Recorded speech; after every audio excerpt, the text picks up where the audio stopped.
अस्सलाम वालेकुम स्टूडेंट्स। ही वीडियो लेक्चर इंतहाई इम्पॉर्टेंट लेक्चर है। हिन लेक्चर में असां इंग्लिश ग्रामर में जेके टेंसेस हूंदा आहिनि उहे सभई टेंसेस हिकिड़े ई लेक्चर में सिखंदासीं। त अचो त शुरू कयूं था त कहिड़े तरीक़े सां असां उहे टेंसेस इस्तेमालु कंदा आहियूं। पर उन खां पहिरीं तव्हां सभिनी खे इहा रिक्वेस्ट आहे त अगरि तव्हां असांजे चैनल खे सब्सक्राइब न कयो आहे त काइंडली सब्सक्राइब कयो ऐं हीअ वीडियो वधि खां वधि दोस्तनि ताईं शेयर कयो त जीअं उन्हनि ताईं बि हीअ नॉलेज पहुची सघे। हीअ वीडियो लेक्चर असां टोटली सिंधी ज़ुबान में रिकॉर्ड कयूं पिया त जीअं स्टूडेंट खे वधि खां वधि आसानी थिए सम्झण में। स्टूडेंट असां वटि जेको पहिरीं असां टेंस सिखंदा आहियूं जंहिंमें प्रेज़ेंट सिंपल टेंस आहे उनखे ॾिसूं था। उनजी जेका स्ट्रक्चर आहे प्रेज़ेंट सिंपल टेंस जी स्ट्रक्चर कुझु हिन नमूने जी हूंदी आहे। पहिरीं असां उन में सब्जेक्ट लिखंदा आहियूं, पोइ वर्ब लिखंदा आहियूं ऐं पोइ ऑब्जेक्ट लिखंदा आहियूं। या कॾहिं कॾहिं ईअं थींदो आहे त सब्जेक्ट खां पोइ जेको असां वर्ब इस्तेमालु कंदा आहियूं उन में वर्ब में असां एस या ई एस या किथे किथे असां आ ई एस वाए खे रिमूव करे उन जी जॻह ते आ ई एस बि शामिलु कंदा आहियूं ऐं उन खां पोइ ऑब्जेक्ट लॻाईंदा आहियूं। हीअ जेका स्ट्रक्चर आहे इहा अफर्मेटिव यानी हाकारी जुमिले जी स्ट्रक्चर हूंदी आहे।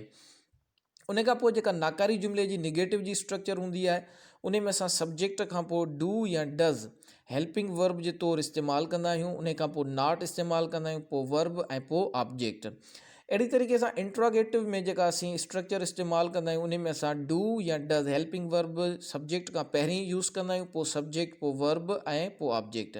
हाणे हिते स्टूडेंट गौर करण जी इहा ॻाल्हि आहे त जेका हाकारी जुमिले जी स्ट्रक्चर आहे उन में वर्ब खां पोइ जेको ही एस या ई एस या आई एस लॻाईंदा आहियूं उहा असां किथे लॻाईंदासीं त उहो डिपेंड कंदो तव्हांजे सब्जेक्ट ते। अगरि तव्हांजे सब्जेक्ट ही, शी, इट या को बि थर्ड पर्सन सिंगुलर नेम अचे थो, मसलन अली, आबिद, अमजद एक्सेट्रा को बि अचे थो त उन सां गॾु जेको तव्हां वर्ब यूज़ कंदा आहियो उन में तव्हांखे एस या ई एस जो इज़ाफ़ो करिणो पवंदो। या अगरि वर्ब जे लास्ट में वाए आहे ऐं उन खां पहिरीं को कॉन्सोनेंट आहे त उन वाए खे तव्हां रिमूव करे उन जी जॻह ते तव्हां आई ई एस यूज़ कंदा आहियो। निगेटिव में बि तव्हां डू या डज़ इस्तेमालु कंदव, उन जे लाइ बि तव्हांखे सब्जेक्ट ते गौर करिणो पवंदो। अगरि तव्हांजे सब्जेक्ट में आई, वी, यू, दे या को प्लूरल अची थो वञे त उते तव्हां हेल्पिंग वर्ब निगेटिव में डू इस्तेमालु कंदा आहियो। पर अगरि तव्हांजे सब्जेक्ट में ही, शी, इट या को थर्ड पर्सन सिंगुलर नेम थो अचे त उते तव्हां हेल्पिंग वर्ब जे तौरु डज़ इस्तेमालु कंदव ऐं उन खां पोइ तव्हां नॉट इस्तेमालु कंदा आहियो, उन खां पोइ वर्ब ऐं पोइ ऑब्जेक्ट। अहिड़ी तरीक़े सां इंट्रागेटिव में बि तव्हां सब्जेक्ट ते गौर कंदव। अगरि सब्जेक्ट आई, वी, यू, दे या प्लूरल हुजे त डू इस्तेमालु कंदो, ही, शी, इट या को थर्ड पर्सन सिंगुलर नेम हुजे त तव्हां डज़ इस्तेमालु कंदो। जी स्टूडेंट, स्ट्रक्चर खां पोइ असांजे हिकिड़ो एग्ज़ाम्पल आहे जंहिंमें असांखे चयो वियो आहे आउं अंग्रेज़ी सिखां थो। हाणे हिन जुमिले में सब्जेक्ट आउं आहे ऐं सिखां थो वर्ब आहे, अंग्रेज़ी ऑब्जेक्ट आहे। सब्जेक्ट यानी डूअर, परफॉर्मर जेको कमु करण वारो हूंदो आहे उनखे असां सब्जेक्ट चवंदा आहियूं। वर्ब यानी फ़ैल यानी कि जुमिले में कमु एक्शन कहिड़ो थो थिए जेको हिते सिखण जो आहे। ऐं ऑब्जेक्ट यानी जेको जंहिं शइ ते या जंहिं ते कम जो असरु थिए या जंहिं ते कमु कयो वञे उनखे असां ऑब्जेक्ट चवंदा आहियूं। यानी जेको सिखण जो अमल आहे उहो कहिड़ी शइ ते थिए पियो, उहो अंग्रेज़ी ज़ुबान ते थिए पियो। यानी कि हिन जुमिले में आउं सब्जेक्ट आहे, अंग्रेज़ी ऑब्जेक्ट आहे ऐं सिखां थो वर्ब आहे। त हिन खे असां कहिड़े तरीक़े सां ट्रांसलेट कंदासीं, पहिरियां असां सब्जेक्ट लिखंदासीं अकॉर्डिंग टू स्ट्रक्चर। आउं जी अंग्रेज़ी आय आहे, उन खां पोइ असां वर्ब लिखंदासीं जेको लर्न आहे ऐं ऑब्जेक्ट असां ॾे अंग्रेज़ी आहे उनखे असां इंग्लिश लिखियो फुल स्टॉप। हाणे हिते असां लर्न में एस छो कोन लॻाई, छाजे करे त असांजे अॻियां सब्जेक्ट में आय आहे। आय जी जॻह ते अगरि असांजे ही, शी, इट या को बि सिंगुलर नेम हुजे या थर्ड पर्सन सिंगुलर त उते असां लर्न में एस जो इज़ाफ़ो कयूं आहे। हिन जो निगेटिव कहिड़े तरीक़े सां थींदो, I do not learn English. हिते बि साॻे तरीक़े सां असां डज़ इन करे कोन लॻायो आहे छाकाणि त अॻियां सब्जेक्ट आया। पर जे अगरि सब्जेक्ट ही, शी, इट या थर्ड पर्सन सिंगुलर नेम हुजे हा त डू जी जॻह ते असां डज़ इस्तेमालु करियूं आहे। अहिड़ी तरीक़े सां इंट्रागेटिव हिन जो थींदो डू आई लर्न इंग्लिश। जी स्टूडेंट, उन खां पोइ असांजो जेको नेक्स्ट सेंटेंस आहे उहा प्रेज़ेंट कंटिन्यूअस। प्रेज़ेंट कंटिन्यूअस जी स्ट्रक्चर तव्हांजे साम्हूं आहे जंहिंमें असां पहिरीं सब्जेक्ट इस्तेमालु कंदा आहियूं, उन खां पोइ हेल्पिंग वर्ब जे तौरु इज़, एम या आर इस्तेमालु कंदा आहियूं, पोइ वर्ब उन में आई एन जी लॻाईंदा आहियूं ऐं पोइ ऑब्जेक्ट लॻाईंदा आहियूं। हीअ हाकारी जुमिले जी स्ट्रक्चर आहे। नाकारी जुमिले जी स्ट्रक्चर में सिर्फ़ु हेल्पिंग वर्ब खां पोइ नॉट जो इज़ाफ़ो थींदो ऐं इंट्रोगेटिव में असां हेल्पिंग वर्ब खे सब्जेक्ट खां पहिरीं लिखंदासीं। अगरि तव्हां ॾे सब्जेक्ट में आय हुजे त उन सां गॾु तव्हां एम हेल्पिंग वर्ब लॻाईंदो। अगरि तव्हां ॾे सब्जेक्ट में वी यू दे या को प्लूरल हुजे त आर लॻाईंदो। अगरि तव्हां ॾे सब्जेक्ट में ही शी इट या को बि थर्ड पर्सन सिंगुलर नेम हुजे त तव्हां इज़ लॻाईंदो। उन खां पोइ असां वटि हिकिड़ो एग्ज़ाम्पल आहे हिन जुमिले जो, हिन टेंस जो, जेको आहे आउं अंग्रेज़ी सिखी रहियो आहियां। इट मीन्स के कमु हली रहियो आहे, जारी आहे, त हिन जे असां अंग्रेज़ी कईसीं आई एम लर्निंग इंग्लिश। अहिड़ी तरीक़े सां अगरि असां हिन जो निगेटिव कंदासीं त सिर्फ़ु असांखे नॉट लॻाइणो पवंदो हेल्पिंग वर्ब खां पोइ, त थींदो I am not learning English. अहिड़ी तरीक़े सां अगरि असां इंट्रोगेटिव कंदासीं त इंट्रोगेटिव में असां हेल्पिंग वर्ब खे स्टार्टिंग में लॻाईंदासीं त थींदो एम आई लर्निंग इंग्लिश, छा आउं अंग्रेज़ी सिखी रहियो आहियां। उन खां पोइ असांजो जेको टियों टेंस आहे उनजो नालो आहे प्रेज़ेंट परफेक्ट टेंस, जंहिंखे असां ज़मान हाल कामिल चवंदा आहियूं। यानी कि अहिड़ो टेंस, अहिड़ो ज़मान जंहिंमें को कमु मुकमिल थी चुको हुजे, मौजूदा वक़्त में को कमु मुकमिल थी चुको हुजे। हीउ स्ट्रक्चर तव्हांजे साम्हूं आहे। सब्जेक्ट, उन खां पोइ ॿ हेल्पिंग वर्ब आहिनि, हैज़ ऐं हैव। पोइ असां वर्ब जो थर्ड फॉर्म इस्तेमालु कंदा आहियूं, पोइ ऑब्जेक्ट लॻाईंदा आहियूं। निगेटिव करण जे लाइ असां सिर्फ़ु हेल्पिंग वर्ब खां पोइ नॉट लॻाईंदासीं। इंट्रोगेटिव करण जे लाइ असां हेल्पिंग वर्ब खे सब्जेक्ट खां पहिरीं लॻाईंदासीं। अगरि असांजे सब्जेक्ट में आई वी यू दे या प्लूरल हूंदो त हेल्पिंग वर्ब हैव लॻाईंदासीं। ही शी इट या को बि थर्ड पर्सन सिंगुलर नेम हूंदो त उन सां हैज़ लॻाईंदासीं। असांजो हिकिड़ो एग्ज़ाम्पल आहे जंहिंमें असांखे चयो आउं अंग्रेज़ी सिखी चुको आहियां। इट मीन्स के कमु मुकमिल थी चुको आहे, त हिते असां हिन जी ट्रांसलेशन कई आई हैव लर्नड इंग्लिश। आय खां पोइ तव्हां हैव लॻायो, छाकाणि त मूं तव्हांखे ॿुधायो त अगरि आई वी यू दे या को प्लूरल हुजे त उन सां गॾु तव्हां हैव लॻाईंदो। ही शी इट या को बि थर्ड पर्सन सिंगुलर नेम हुजे त तव्हां हैज़ लॻाईंदो। पोइ वर्ब जो थर्ड फॉर्म लॻाईंदो, पोइ ऑब्जेक्ट लॻाईंदो। निगेटिव करण जे लाइ सिर्फ़ु तव्हांखे हेल्पिंग वर्ब खां पोइ नॉट लॻाइणी पवंदी, त थींदो I have not learned English. अहिड़ी तरीक़े सां इंट्रोगेटिव करण जे लाइ तव्हांखे हेल्पिंग वर्ब खे सब्जेक्ट खां पहिरीं यूज़ करणो पवंदो, त थींदो हैव आई लर्न इंग्लिश। उन खां पोइ असांजो नेक्स्ट जेको टेंस आहे उहा प्रेज़ेंट परफेक्ट कंटिन्यूअस टेंस। हीउ अहिड़ो टेंस आहे जंहिंमें तव्हां ॾिसी सघो था त परफेक्ट ऐं कंटिन्यूअस जो मिक्सचर आहे। यानी कि को कमु कंहिं टाइम में शुरू थियो हुजे, कंहिं माज़ी क़रीब में शुरू थियो हुजे ऐं मौजूदा वक़्त में बि उहो अञा ताईं हली रहियो हुजे, त उनखे असां प्रेज़ेंट परफेक्ट कंटिन्यूअस टेंस में शुमार कंदासीं। हिन जी स्ट्रक्चर कुझु हिन नमूने जी थींदी आहे। पहिरियां सब्जेक्ट हूंदो आहे, पोइ हेल्पिंग वर्ब हैज़ या हैव, पोइ असां बीन इस्तेमालु कंदा आहियूं, पोइ वर्ब में आई एन जी, पोइ ऑब्जेक्ट, ऐं उन खां पोइ असां वटि प्रेपोजिशन सिंस या फॉर इस्तेमालु थींदी आहे। ऐं पोइ जेको टाइम ॾिनल हूंदो आहे उन टाइम खे लिखियो वेंदो आहे। हीअ असांजे अफर्मेटिव जी स्ट्रक्चर आहे। निगेटिव जी स्ट्रक्चर में असां सिर्फ़ु हैज़ या हैव खां पोइ नॉट लॻाईंदासीं, ऐं इंट्रोगेटिव में असां हैज़ या हैव खे पहिरियां सब्जेक्ट खां लॻाईंदासीं। हैज़ ऐं हैव जो इस्तेमालु साॻियो जीअं असां परफेक्ट टेंस में सिखी चुका आहियूं, बिल्कुलु साॻे तरीक़े सां थींदो। बीन सभिनि में इस्तेमालु थींदी।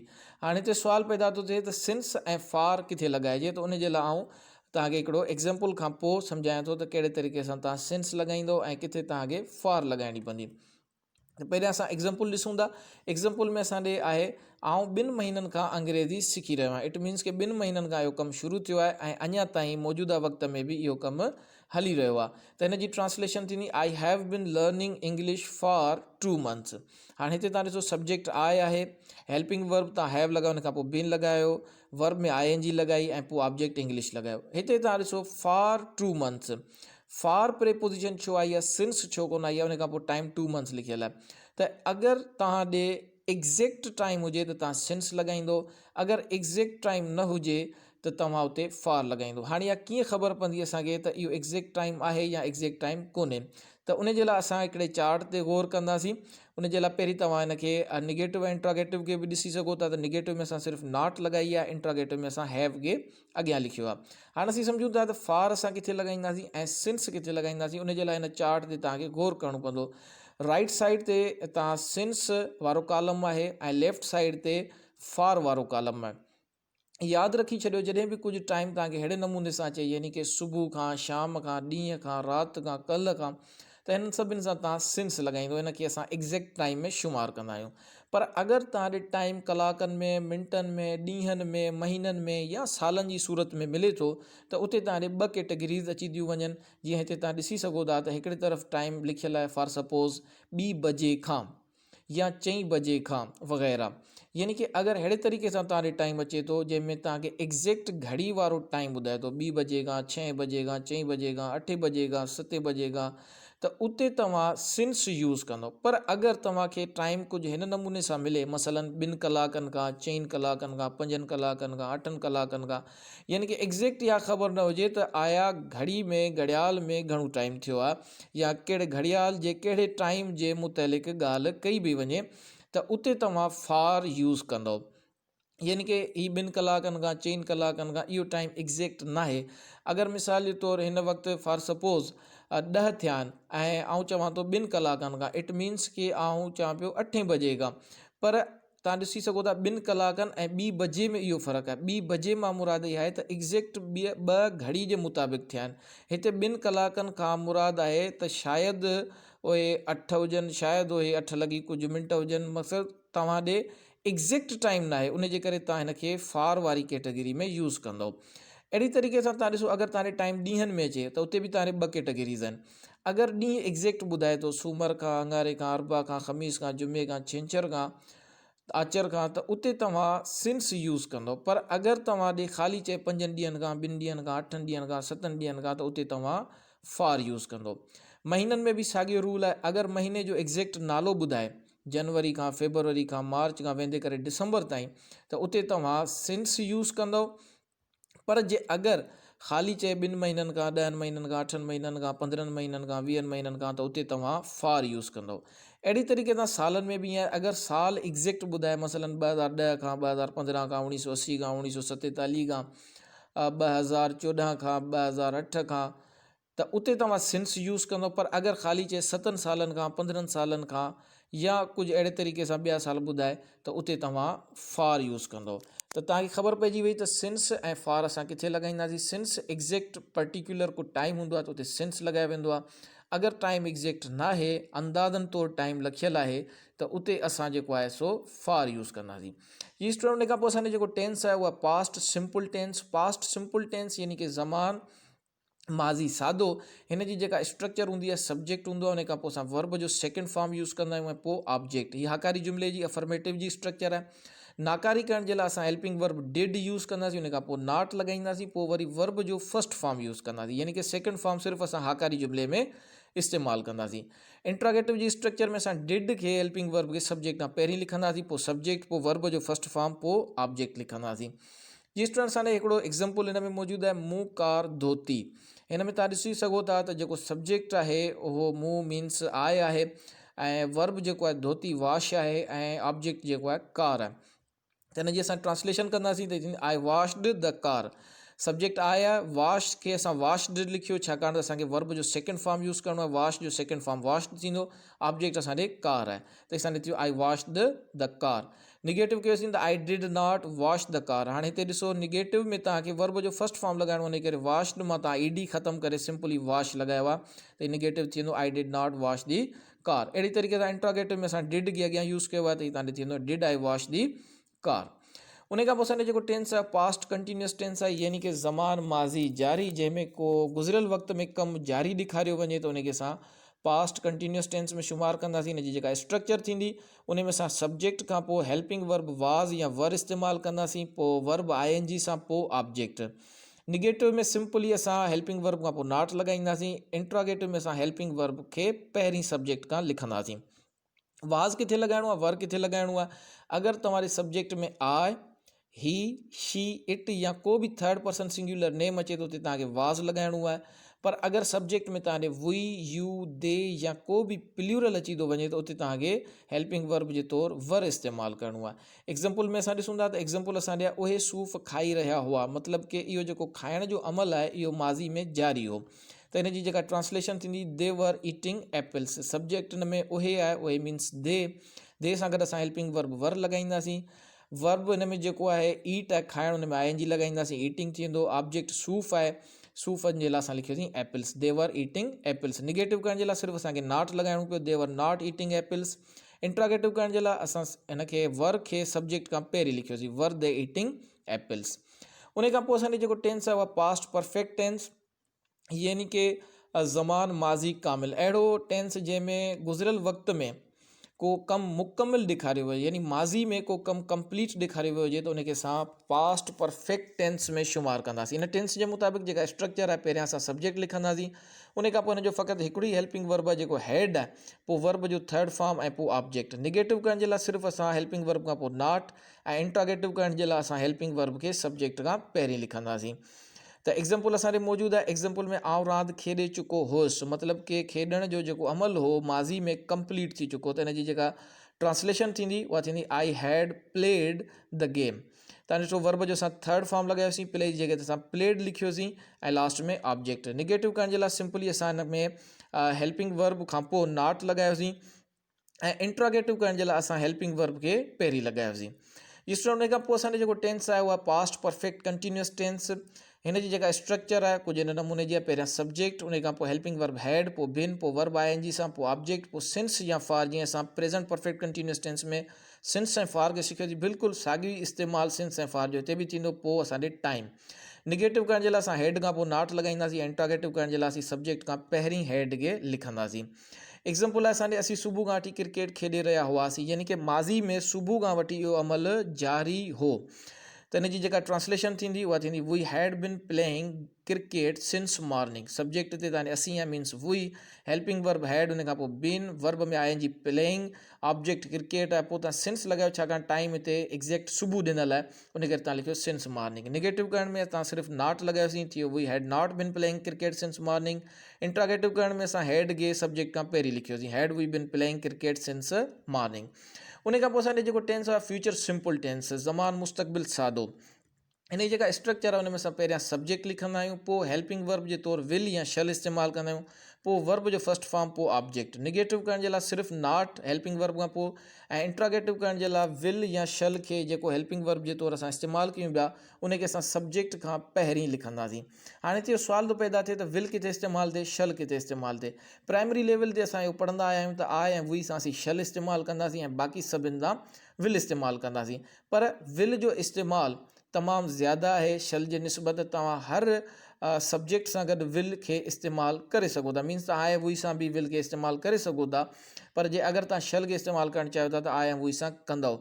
पर जे अगरि को अहिड़ो सेंटेंस आहे जंहिंमें स्ट्रेस ज़्यादा आहे, कंहिं अमल ते, सब्जेक्ट जे कंहिं अमल ते स्ट्रेस आहे या ज़ोर ॾिनो पियो वञे, ताक़ीद कई बि वञे, त उते तव्हां शल इस्तेमालु कंदो, पोइ चाहे सब्जेक्ट में आई ऐं वी खां अलावा ॿियो को सब्जेक्ट हुजे। असांजो हिकिड़ो एग्ज़ाम्पल आहे जंहिंमें असांखे चयो उहे कराची वेंदा, त हिन जी ट्रांसलेशन थींदी दे विल गो टू कराची। पहिरियां सब्जेक्ट लिखियोसीं, पोइ हुन जो हेल्पिंग वर्ब विल लिखियोसीं, पोइ वर्ब जो फर्स्ट फॉर्म गो ऐं उन खां पोइ to Karachi. They will go to Karachi. Negative कंदासीं त they will not go to Karachi. Interrogative कंदासीं त will they go to Karachi. उन खां पोइ असांजो जेको टेंस आहे फ्यूचर कंटिन्यूअस टेंस, यानी ज़मान मुस्तक़बिल जारी। अहिड़ो अमल जेको ईंदड़ वक़्त में कंटिन्यू ॾेखारियो वञे, हलंदड़ ॾेखारियो वञे, त उनखे असां फ्यूचर कंटिन्यूअस टेंस में शामिलु कंदासीं। सब्जेक्ट आहे पहिरियां, उन खां पोइ विल या शल आहे, पोइ बी आहे, पोइ वर्ब आई एन जी सां, पोइ ऑब्जेक्ट। निगेटिव करण जे लाइ असीं विल या शल खां पोइ नॉट लॻाईंदासीं। इंट्रागेटिव करण जे लाइ विल या शल खे सब्जेक्ट खां पहिरीं लिखंदासीं। एग्ज़ाम्पल असां ॾिसूं था। एग्ज़ाम्पल में असांखे चयो वियो आउं किताबु पढ़ी रहियो हूंदुसि। इट मीन्स कि ईंदड़ वक़्त में आउं इहो अमल करे रहियो हूंदुसि, त हिन जी ट्रांसलेशन थींदी I shall be reading a book. अहिड़े तरीक़े सां निगेटिव कंदासीं त I shall not be reading a book. अहिड़ी तरीक़े सां इंट्रागेटिव कंदासीं त इंट्रागेटिव में असां शल खे सब्जेक्ट खां पहिरीं लिखंदासीं, शल आई बी रीडिंग अ बुक। उन खां पोइ असांजो जेको टेंस आहे फ्यूचर परफेक्ट टेंस आहे, यानी कि ज़मान मुस्तक़बिल कामिल, यानी ईंदड़ वक़्त में को कमु मुकमिल कयो वञे, मुकमिल ॾेखारियो वञे, त अहिड़े टेंस खे असां फ्यूचर परफेक्ट टेंस चवंदासीं। हिन जी जेका स्ट्रक्चर आहे सब्जेक्ट आहे विल या शल हेल्पिंग वर्ब आहे, उन खां पोइ हैव इस्तेमालु कंदासीं, पोइ वर्ब जो थर्ड फॉर्म, पोइ ऑब्जेक्ट। निगेटिव करण जे लाइ सिर्फ़ु असां विल या शल खां पोइ नॉट लॻाईंदासीं। इंट्रागेटिव करण जे लाइ विल या शल खे असां सब्जेक्ट खां पहिरीं लिखंदासीं। एग्ज़ाम्पल आहे असांजे आउं इनाम खटे चुको हूंदुसि, यानी कि ईंदड़ वक़्त में इहो अमल जेको आहे मुकमिल थी चुको हूंदो, त हिन जी जेका ट्रांसलेशन थींदी I shall have won the prize. Subject आहे, उन खां पोइ हेल्पिंग वर्ब शल, पोइ हैव लॻायोसीं, पोइ वर्ब जो थर्ड फॉर्म, खटण खे असां विन चवंदासीं, विन जो थर्ड फॉर्म वन, ऑब्जेक्ट असांजा इनाम the prize, I shall have won the prize. Negative करण जे लाइ सिर्फ़ु असां नॉट लॻाईंदासीं, यानी थींदो असांजे I shall not have won the prize. Interrogative करण जे लाइ असां शल खे सब्जेक्ट खां पहिरीं लिखियोसीं।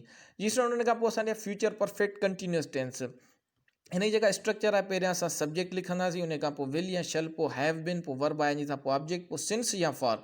सिंस या फॉर जो इस्तेमालु बिल्कुलु साॻियो जेको असां सिखी आया, उन खां पोइ टाइम। निगेटिव करण जे लाइ तव्हां विल या शल खां पोइ नॉट लॻाईंदो। इंट्रागेटिव करण जे लाइ तव्हां विल या शल खे सब्जेक्ट खां पहिरीं लॻाईंदो। ही टेंस जेको आहे, हिन में को अमल यानी के टाइम में शुरू थींदो ऐं मुस्तक़बिल में उहो जारी ॾेखारियो वेंदो। जीअं त एग्ज़ाम्पल में तव्हां ॾिसी सघो था, ॿार सुबुह खां क्रिकेट खेॾे रहिया हूंदा। इट मीन्स के को टाइम ईंदो जंहिंमें ॿार सुबुह खां वठी क्रिकेट खेॾणु शुरू कंदा ऐं उहे जारी रखियो वेठा हूंदा उन अमल खे। त इन जी जेका ट्रांसलेशन थींदी उहा थींदी, children will have been playing cricket since morning. Subject तव्हां ॿार आहे चिल्ड्रेन, हेल्पिंग वर्ब विल लॻायो, उन खां पोइ हैव बिन, पोइ वर्ब आईएनजी सां प्लेइंग, पोइ ऑब्जेक्ट क्रिकेट। सिंस उन करे लॻायो त टाइम तव्हांजी सुबुह खां आहे, एग्ज़ैक्ट टाइम आहे, उनजे करे तव्हां सिंस मॉर्निंग। निगेटिव करण जे लाइ सिर्फ़ु तव्हां नॉट लॻायो, विल खां पोइ नॉट लॻायो, तव्हांजो निगेटिव थी वेंदो। इंट्रागेटिव करण जे लाइ तव्हां विल खे सब्जेक्ट खां पहिरीं लिखियो ऐं लास्ट में तव्हांखे हिते क्वेश्चन मार्क बि लाज़मी इंट्रागेटिव में ॾियणी आहे। जेके इंट्रागेटिव सेंटेंस आहिनि उन में असांखे लास्ट में लाज़मी क्वेश्चन मार्क ॾियणी आहे। ऐं अफर्मेटिव या जेके बि तव्हांजे निगेटिव सेंटेंसिस हूंदा आहिनि उन में तव्हांखे लास्ट में फुल स्टॉप ॾियणो हूंदो आहे। जी स्टूडेंट, उमेदु आहे त तव्हांखे हीउ लेक्चर पसंदि आयो हूंदो ऐं सभई टेंस तव्हांखे सुठे तरीक़े सां सम्झ में अची विया हूंदा। हिननि टेंसिस जूं अगरि तव्हांखे एक्सरसाइज़ प्रैक्टिस जे लाइ खपनि त असांजी वेबसाइट ते मौजूदु आहिनि, उते तव्हां उहे एक्सरसाइज़ हासिलु करे सघो था। उहे एक्सरसाइज़ सॉल्व करे तव्हां असांखे वरी चेक कराइण जे लाइ बि मोकिले सघो था, त असीं तव्हांखे चेक करे उहे ॿुधाईंदासीं त तव्हांजा कहिड़ा सेंटेंस दुरुस्त आहिनि, कहिड़ा ग़लति आहिनि। उन वेबसाइट जी जेका लिंक आहे उहा डिस्क्रिप्शन में तव्हांखे ॾींदासीं, उते तव्हां वञी करे उहे एक्सरसाइज़ हासिलु करे सघो था। जी स्टूडेंट, इंशाअल्लाह ताला हिकु ॿिए वीडियो सां गॾु जल्दी तव्हांजी ख़िदमत में हाज़िर थींदासीं। अल्लाह निगहबान।